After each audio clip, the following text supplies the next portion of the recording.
সালামু আলাইকুম, স্বাগতম ফেনী ডিস্ট্রিক্ট অনলাইন স্কুলে। আমি মোহাম্মদ খালিদ সাইফুল্লাহ, প্রভাষক, ইংরেজি, ফেনী ভিক্টোরিয়া কলেজ। সুপ্রিয় শিক্ষার্থী বন্ধুরা, বরাবরের মতো আজকেও আমি তোমাদের সামনে উপস্থিত হয়েছি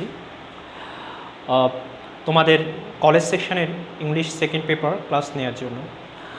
আজকে আমি তোমাদের সামনে লেসন হিসেবে উপস্থাপন করব ইংলিশ সেকেন্ড পেপারের question number 3, special uses of phrases and ওয়ার্ডস।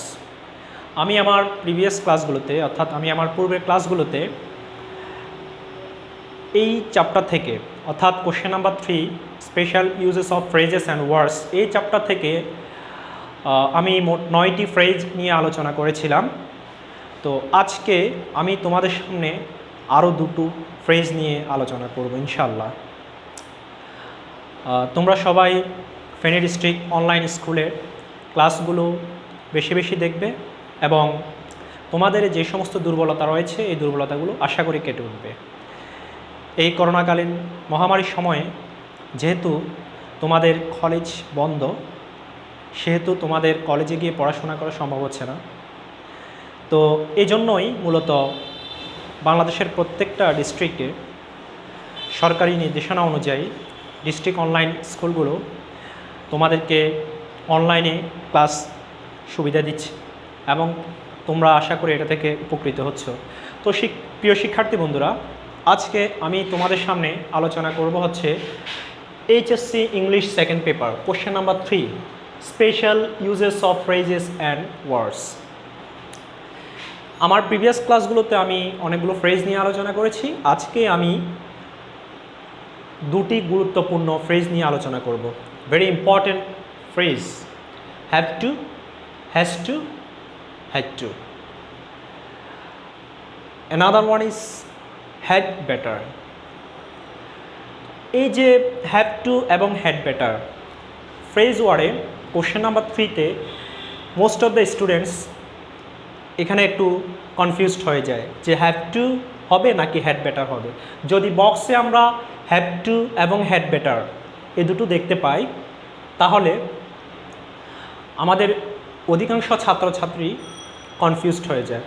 তো আজকে আমি ইনশাল্লাহ তোমাদের সেই কনফিউশন দূর করার চেষ্টা করব। তো প্রিয় শিক্ষার্থী বন্ধুরা, সর্বপ্রথম আমরা হ্যাভ টু নিয়ে আলোচনা করছি। এখানে have to, has two, had to, মূল হ্যাভ টু এটাই হচ্ছে মূল বেস ফর্ম। হ্যাভ এটাই হচ্ছে base form. Have, has, had. আমরা জানি হ্যাভ ভার্ব 3টি: হ্যাভ, হ্যাজ, হ্যাড। কখনো হ্যাভ টু হয়, কখনো হ্যাজ টু হয়, কখনো হ্যাড টু হয়। হ্যাভ টু এবং হ্যাজ টু এই দুটো প্রেজেন্ট টেন্সের জন্য আমরা ব্যবহার করি, আর হ্যাড টু এটা হচ্ছে পাস্ট টেন্সের জন্য ব্যবহার করি। কখন ব্যবহার করব? আমি পাশে অর্থ লিখে দিয়েছি, বাধ্যবাধকতা বোঝাতে। অর্থাৎ আমরা যদি কোনো কিছু করতে বাধ্য থাকি বা কোনো কিছু অবশ্যই আমাদের করতে হবে, অর্থাৎ বাধ্যবাধকতা বোঝায়, তখন আমরা হ্যাভ টু, হ্যাজ টু অথবা হ্যাড টু ইউজ করব। We have to use have to, has to or had to. ওকে,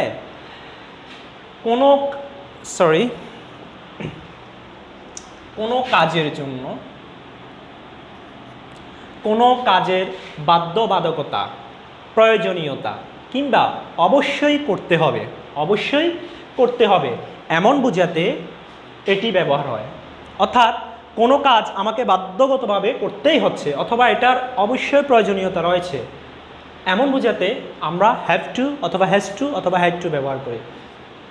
কখন আমরা হ্যাভ টু ব্যবহার করব?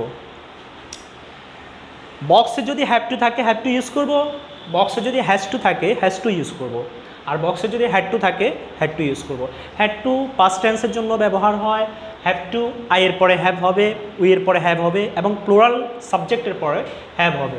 হ্যাজ টু ব্যবহার হবে হচ্ছে সিঙ্গুলার নাম্বারের পর, অর্থাৎ সাবজেক্টটা যদি সিঙ্গুলার নাম্বার হয় তখন। ওকে ডিয়ার স্টুডেন্টস, এই হ্যাভ টু স্ট্রাকচারটা আমরা একটু লক্ষ্য করি। এখানে আমি একটা স্ট্রাকচার তোমাদেরকে লিখে দিয়েছি। দেখো, সাবজেক্ট প্রথমে কি থাকবে? সাবজেক্ট থাকবে। কোশ্চেনে যেভাবে থাকবে ঠিক সেভাবে আমি লিখে দিয়েছি। প্রথমে সাবজেক্ট থাকবে, দেন শূন্যস্থান থাকবে, তারপর ভার্বের বেস ফর্ম থাকবে প্লাস এক্সটেনশন।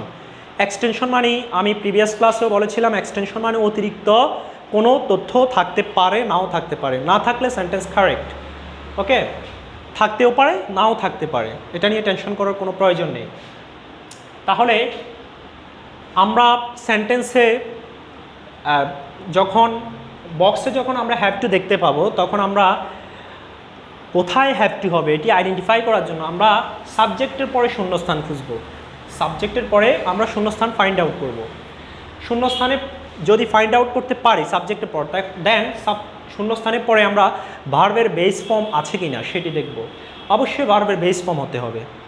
এই যে দেখো ভার্বের বেস ফর্ম, যদি আমরা শুরুতেই সাবজেক্ট পাই, তারপর শূন্যস্থান, দেন ভার্বের বেস ফর্ম, তখন আমরা এখানে হ্যাভ টু ইউজ করার জন্য রেডি হব, প্রস্তুত হব। এখন আমি একটি উদাহরণ দিয়ে, এক্সাম্পল দিয়ে তোমাদেরকে বোঝানোর চেষ্টা করছি। যেমন উই, মনে করো এটা কোশ্চেন, এটা প্রশ্নের মধ্যেই আছে। We educate all and work hard to develop our country. আমাদেরকে এডুকেট, শিক্ষিত, অল, আমাদের সবাইকে শিক্ষিত, শিক্ষিত কি সেটি আমরা জানি না, আমাদের সবাইকে শিক্ষিত, অ্যান্ড ওয়ার্ক হার্ড এবং কঠোর পরিশ্রম, টু ডেভেলপ আওয়ার কান্ট্রি আমাদের দেশকে সমৃদ্ধ করার জন্য। আমাদের দেশকে সমৃদ্ধ করার জন্য আমাদের সকলকে শিক্ষিত এবং কঠোর পরিশ্রম করতে হবে, করতে হবে। এই যে বাধ্যবাধকতা, এখানে বাধ্যবাধকতা, আমাদের শিক্ষিত হতেই হবে, অবশ্যই আমাদের শিক্ষিত হতে হবে এবং আমাদের কঠোর পরিশ্রম করতে হবে। কী জন্য? যদি আমরা আমাদের দেশকে সমৃদ্ধ করতে চাই, উন্নত করতে চাই। আর যদি আমরা আমাদের নিজেদেরকে শিক্ষিত না করি এবং কঠোর পরিশ্রম না করি, তাহলে আমাদের দেশকে আমরা সমৃদ্ধ করতে পারবো না। সেজন্য অবশ্যই করতে হবে এবং প্রয়োজনীয়তা আছে করার। বাধ্যবাধকতা বোঝানোর জন্য আমরা এখানে হ্যাভ টু ইউজ করব। Have to. এই যে দেখো সাবজেক্ট, স্ট্রাকচার লক্ষ্য করো, প্লিজ নোটিস। সাবজেক্ট, এই যে আমরা সাবজেক্ট উই পেলাম, ঠিক আছে। দেন শূন্যস্থান, এই যে শূন্যস্থান, তারপর ভার্বের বেস ফর্ম এডুকেট, এটা হচ্ছে ভার্বের বেস ফর্ম। দেন অন্য কোনো ওয়ার্ড থাকতেও পারে, নাও থাকতে পারে। তো এখানে এক্সটেনশন আছে টু ডেভেলপ আওয়ার কান্ট্রি, আমাদের দেশকে উন্নত করার জন্য কিংবা সমৃদ্ধ করার জন্য। এরপর আরেকটা উদাহরণ দেখি। My college is far away from our house, I walk a long way to go my college. বলছে আমার কলেজ ইজ ফার অ্যাওয়ে, আমার কলেজ অনেক দূরে, ফ্রম আওয়ার হাউস আমাদের বাড়ি থেকে, আই ওয়াক আমি হাঁটি, আ লং ওয়ে অনেক দূর, টু গো যেতে, মাই কলেজ আমার কলেজে। আমার কলেজ আমার বাড়ি থেকে অনেক দূরে, আমাকে কলেজে যেতে হলে অনেক দূর হাঁটতে হয়, অনেক দূর হাঁটতে হয়। এই যে বাড়ি থেকে যেহেতু কলেজ দূরে, তাহলে আমাকে হাঁটতে হবে, অবশ্য বাধ্যগতভাবে আমাকে হাঁটতে হবে, প্রয়োজনীয়তা আছে, আবশ্যকতা আছে, হাঁটতেই হবে, না হাঁটলে আমার কলেজে যাওয়া হবে না। সেজন্য এখানে আমরা have two, obligatory have to use করব, ঠিক আছে। I have two, I have to walk, I have to walk আমাকে হাঁটতে হয় বা হাঁটতে হবে, a long way to go my college আমার কলেজে যেতে অনেক দূর হাঁটতে হয়। এই যে দেখো এখানে সাবজেক্ট স্ট্রাকচার দেখো, সাবজেক্ট এখানে আই সাবজেক্ট, এরপর শূন্যস্থান, শূন্যস্থান আছে কেমন, এরপর ভার্বের বেস ফর্ম ওয়াক, ওয়াক হচ্ছে ভার্বের বেস ফর্ম। তাহলে আমাদের স্ট্রাকচার অনুযায়ী আমরা এখানে এই সেন্টেন্সটা মিল পাই। তো তাহলে হ্যাভ টু কখন আমরা ইউজ করব? যখন আমাদেরকে কোনো কাজ বাধ্যগতভাবে করতে হয়, অবশ্যই করতে হয়, এটা বোঝানোর জন্য আমরা হ্যাভ টু ইউজ করি। যেমন তুমি ক্লাস করছো, এখন তোমার বাইরে যাওয়া দরকার, এই মুহূর্তে যেতে হবে, তুমি স্যারকে বলছো sir I have to go out, আমাকে বাইরে যেতে হবে। তোমার ক্ষুধা লেগেছে, তুমি মা বাবাকে কিংবা স্যারকে যাকেই তুমি বলছো যে আই হ্যাভ টু ইট, আমাকে খেতে হবে। তোমার ঘুম আসছে, তুমি ঘুমাতে হবে এখন, আই হ্যাভ টু স্লিপ। ওকে, তোমাকে পড়াশোনা করতে হবে অনেক বেশি, তাহলে তুমি কি বলবো? I have to study, I have to read. Okay, আশা করি তোমরা হ্যাভ টু বুঝতে পেরেছ। এখন হ্যাজ টু, হ্যাড টু এটা তো বুঝেই তোমাদেরকে আমি ইতিপূর্বে বলেছি। হ্যাভ টু, যদি বক্সে হ্যাভ টু থাকে হ্যাভ টু ইউজ করবা, যদি বক্সে হ্যাজ টু থাকে হ্যাজ টু ইউজ করবা, যদি হ্যাড টু থাকে হ্যাড টু ইউজ করবা, কেমন? Then come to the next point had better. Had better বরং উচিত, বাংলা অর্থটা হচ্ছে বরং উচিত, বরং ভালো। কোনো কিছু করা উচিত বা ভালো এরূপ জোরালো উপদেশ বা পরামর্শ দিতে এটি ব্যবহার হয়। অর্থাৎ কোনো কিছু করা উচিত বা ভালো, জোরালো পরামর্শ, জোরালো উপদেশ, এই অ্যাডভাইস দেওয়ার জন্য আমরা হ্যাড বেটার ইউজ করি। এখন স্ট্রাকচারটা লক্ষ্য করো। স্ট্রাকচার দেখা যাচ্ছে প্রথমে সাবজেক্ট থাকবে, তারপরে শূন্যস্থান থাকবে, তারপর ভার্বের বেস ফর্ম থাকবে, এরপর এক্সটেনশন থাকবে। এখন দেখো হ্যাভ টুর স্ট্রাকচার আর হ্যাড বেটারের স্ট্রাকচার সেম, কোনো পার্থক্য নেই। এই যে সাবজেক্ট সাবজেক্ট, শূন্যস্থান শূন্যস্থান, ভার্বের বেস ফর্ম এক্সটেনশন সেম। এই জন্য বলছি যে এখানে একটু কনফিউশনের জায়গা আছে, আমরা কনফিউজড হয়ে যাব বা তোমরা কনফিউজড হয়ে যাবে যে এখানে কি আমরা হ্যাভ টু ব্যবহার করব নাকি হ্যাড বেটার ব্যবহার করব। এটা তোমাদের একটু কনফিউজড করবে যেহেতু স্ট্রাকচার সেম। তো সেজন্য আমাদেরকে একটু সূক্ষ্মভাবে বুঝতে হবে, সূক্ষ্মভাবে নোটিস করতে হবে। আগেই বলেছি হ্যাভ টু হচ্ছে বাধ্যবাধকতা, অবশ্যই করতে হবে, প্রয়োজনীয়তা বুঝায় করতে হবে, না করলে প্রবলেম আছে, না করলে সমস্যা হয়। আর হ্যাড বেটার হচ্ছে করা উচিত অর্থে একটা উপদেশ দেয়া হয় কিংবা পরামর্শ দেয়া হয়, না করলে সিরিয়াস কোনো ক্ষতির সম্ভাবনা নেই। উদাহরণ দিলে বিষয়টা তোমরা আরও ক্লিয়ার হবা। দেখো একটি উদাহরণ আমি এখানে লিখেছি, we take an umbrella. We take an umbrella, আমাদের একটা ছাতা নেয়া উচিত। ইট মে রেইন, বৃষ্টি হতে পারে। ইট মে রেইন, বৃষ্টি হতে পারে, বৃষ্টি এখনও আসে নাই, বৃষ্টি হতে পারে, এজন্য আমাদের একটা ছাতা নেওয়া উচিত। এই যে কেউ একজন আমাদের মধ্য থেকে যে কেউ একজন পরামর্শ দিচ্ছে, জোরালো উপদেশ বা পরামর্শ দিচ্ছে যে ছাতা নেওয়াটা উচিত, আমাদের বরং একটি ছাতা নেওয়া উচিত, বৃষ্টি আসতে পারে।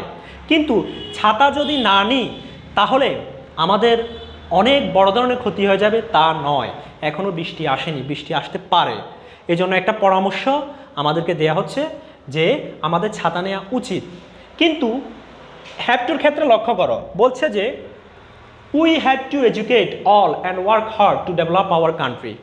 আমাদের সবাইকে শিক্ষিত হতে হবে এবং কঠোর পরিশ্রম করতে হবে টু ডেভেলপ আওয়ার কান্ট্রি, আমাদের দেশকে সমৃদ্ধ করার জন্য। এখানে অবশ্যই করতে হবে, বাধ্যবাধকতা, প্রয়োজনীয়তা আছে, না করলে আমাদের যে লক্ষ্য এই লক্ষ্যে আমরা পৌঁছাতে পারবো না। যেমন দেশকে সমৃদ্ধ করার জন্য আমাদেরকে শিক্ষিত হতে হবে এবং কঠোর পরিশ্রম করতে হবে, কিন্তু আমরা যদি কঠোর পরিশ্রম এবং না করি এবং শিক্ষিত না হই তাহলে আমাদের দেশ কিন্তু সমৃদ্ধ হবে না, উন্নত হবে না। এই যে আমরা যদি এই কাজটা না করি ওই কাজটা সাধন সম্ভব নয়, সিরিয়াস ক্ষতি হয়ে যাবে। আর হ্যাড বেটারের ক্ষেত্রে হচ্ছে আমাদের যেই পরামর্শটা দেয়া হচ্ছে হ্যাড বেটার দিয়ে, যে পরামর্শ বা আমাদের যে উপদেশটা দেওয়া হচ্ছে এটা যদি আমরা না করি, যাকে উপদেশ বা পরামর্শ দেওয়া হচ্ছে সে যদি সেটা না করে তাহলে অনেক বেশি ক্ষতির সম্ভাবনা নেই, সামান্য ক্ষতি সম্ভাবনা আছে, অনেক বেশি ক্ষতির সম্ভাবনা নেই, কিংবা কাজটি না হওয়ারও সম্ভাবনা নেই। যেমন we had better take an umbrella, আমাদের একটি ছাতা নেওয়া উচিত, ইট মে রেইন, বৃষ্টি হতে পারে। তো ছাতা না নিলেও তো আমরা বের হবো, তাই না? আর বৃষ্টি হতে পারে, যদি বৃষ্টি চলে আসে অনেক বেশি ক্ষতির কোনো সম্ভাবনা নেই। এই জায়গায় কনফিউশনটা তোমাদের থাকে যেহেতু স্ট্রাকচার সেম। তো আমি আশা করব আজকের এই ক্লাস দেখার পরে তোমাদের যে কনফিউশনের জায়গা সেটা থেকে তোমরা বের হতে পারবে। আমি নিচে আরও দুটো এক্সাম্পল তোমাদের জন্য দিয়েছি। Deforestation is a matter of great concern. বলছে ডিফরেস্টেশন মানে বন উজাড়, বন উজাড় হচ্ছে একটি বিষয় অফ গ্রেট কনসার্ন, বড় উদ্বেগের বিষয়, বড় চিন্তার বিষয় বন উজাড়টা। উই টেক ইমিডিয়েট স্টেপস, আমাদের দ্রুত পদক্ষেপ নিতে হবে। Against cutting down trees at random, বেপরোয়াভাবে গাছ কাটার বিরুদ্ধে আমাদেরকে অবশ্যই কি নিতে হবে? দ্রুত পদক্ষেপ নিতে হবে। যদি দ্রুত পদক্ষেপ না নিই তাহলে এই যে আমাদের গাছ এভাবে বেপরোয়াভাবে কাটা হলে পরিবেশ ধ্বংস হয়ে যাবে, এখানে বড় ধরনের ক্ষতির সম্ভাবনা আছে, এজন্য হ্যাভ টু ইউজ করব। দেন তারপর শিলা is suffering from toothache, Sheila দাঁতে ব্যথায় ভুগছে। হি সি আ ডেন্টিস্ট, তার একজন ডেন্টিস্ট বা দন্তবিদ দেখানো উচিত। তাহলে এখানে শিলার দাঁতে ব্যথায় ভুগছে। তো দাঁতে ব্যথায় আমরা প্রায় সময় অনেকেই ভুগি।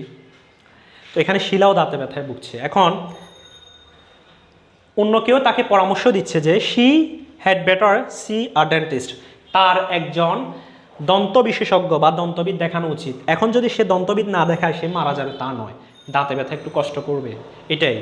তো এখন এখানে উচিত অর্থে পরামর্শ দেওয়া হচ্ছে, যেহেতু সে দাঁতে ব্যথায় ভুগছে তাকে পরামর্শ দেওয়া হচ্ছে যে একজন দন্তবিদ দেখানোর জন্য, না দেখালে সে মারা যাবে সেরকম বিষয়টা নয়। তো সুপ্রিয় শিক্ষার্থী বন্ধুরা, আশা করি তোমরা হ্যাভ টু এবং হ্যাড বেটার এই দুটোর ব্যবহার বুঝতে পেরেছ। মূল পার্থক্য হচ্ছে হ্যাভ টু ব্যবহার করব বাধ্যবাধকতা বোঝানোর জন্য, অবশ্যই প্রয়োজনীয়তা বোঝানোর জন্য, আর হ্যাড বেটার ব্যবহার করব পরামর্শ, জোরালো পরামর্শ, উপদেশ দেওয়ার জন্য। হ্যাড বেটারে আমাদেরকে যে কাজটির কথা আমরা বাধ্যবাধকতা হিসেবে যে কাজটিকে নিই সেটি না করলে আমাদের ক্ষতির সম্ভাবনা রয়েছে, বড় ধরনের ক্ষতির সম্ভাবনা রয়েছে, কাজটি আটকে যাওয়ার সম্ভাবনা রয়েছে। কিন্তু হ্যাড বেটারে যে কাজের পূর্বে আমরা হ্যাড বেটার ব্যবহার করব সেটি যদি ওই কাজটি যদি না করা হয়, ওই পরামর্শটা যদি না রাখা হয়, ওই অ্যাডভাইস উপদেশ যদি না রাখা হয় তাহলে বড় ধরনের ক্ষতির সম্ভাবনা নেই। আর দুটো হ্যাভ টু এবং হ্যাড বেটার দুটোর স্ট্রাকচার সেম, সেজন্য তোমরা হয়তো কনফিউজড হতে পারো। আমি এই জন্য বারবার বলছি কনফিউজড না হয়ে তোমরা জাস্ট এটাই লক্ষ্য রাখবে যে হ্যাভ টু হচ্ছে বাধ্যবাধকতা, প্রয়োজনীয়তা, আবশ্যকতা বোঝানোর জন্য ব্যবহার হয়, এবং যেই কাজের পূর্বে হ্যাভ টু ব্যবহার করবো ওই কাজটি না করলে ক্ষতির সম্ভাবনা আছে। যেমন এই যে আমাদের সবাইকে শিক্ষিত হতে হবে এবং কঠোর পরিশ্রম করতে হবে টু ডেভেলপ আওয়ার কান্ট্রি, আমাদের দেশকে উন্নত করার জন্য। যদি আমরা শিক্ষিত না হই এবং কঠোর পরিশ্রম না করি দেশ উন্নত হবে না। দেশের যে অর্থাৎ হ্যাভ টুর পরে যে কাজটা এই যে অর্থাৎ আমরা যদি শিক্ষিত না হই এবং কঠোর পরিশ্রম না করি তাহলে আমাদের দেশ উন্নত হবে না, উন্নত হওয়াটা আটকে যাবে, বড় ধরনের সমস্যা। এরপর আমার college is far away from our house, আমাদের বাড়ি থেকে অনেক দূরে। I have to walk a long way to go my college, আমার কলেজ বাড়ি থেকে অনেক দূরে, আমাকে অনেক দূর হাঁটতে হয় কলেজে যেতে হলে। কিন্তু আমি যদি না হাঁটি কলেজে যাওয়া হবে না, কাজটি আটকে যাবে, কলেজে যাওয়া বন্ধ হয়ে যাবে। সেজন্য আমাকে বাধ্যগতভাবে হাঁটতে হবে, অবশ্যই হাঁটতে হবে। এটা হচ্ছে হ্যাভ টুর ব্যবহার। আর হ্যাড বেটার হচ্ছে যে জোরালো উপদেশ বা পরামর্শ দেয়, এই পরামর্শটা যদি পালন না করা হয়, রাখা না হয়, তাহলে বড় ধরনের ক্ষতির সম্ভাবনা নেই। যেমন we had better take an umbrella, আমাদের বরং একটি ছাতা নেওয়া উচিত, ইট মে রেইন, বৃষ্টি হতে পারে। এখন আমরা যদি ছাতা না নিই, কেউ একজন আমাদেরকে কি দিচ্ছে, উপদেশ দিচ্ছে, কেউ একজন আমাদেরকে উপদেশ দিচ্ছে, যদি আমরা ছাতা না নিই, উপদেশটা না গ্রহণ না করি, তাহলে বড় ধরনের ক্ষতির সম্ভাবনা নেই। বৃষ্টি আসতেও পারে, নাও আসতে পারে, আসলে বড় জোর ভিজে যাবো, এতটুকু। এরপর deforestation is a matter of great concern, বন উজাড় হচ্ছে একটি বড় উদ্বেগের বিষয়। We had better take immediate steps, এটা না, এটা হবে হ্যাভ টু। এরপর Sheila is suffering from toothache, Sheila দাঁতে ব্যথায় ভুগছে। She had better see a dentist, তার বরং একজন দন্তবিদ দেখানো উচিত। সে যদি এই মুহূর্তে দন্তবিদ না দেখে দাঁতে ব্যথা হয়তো একটু বাড়বে কিন্তু মারা যাবে না, বড় ধরনের ক্ষতির সম্ভাবনা নেই। এটাই হচ্ছে হ্যাভ টু এবং হ্যাড বেটারের মধ্যে পার্থক্য। সুপ্রিয় শিক্ষার্থী বন্ধুরা, আশা করি তোমরা হ্যাভ টু এবং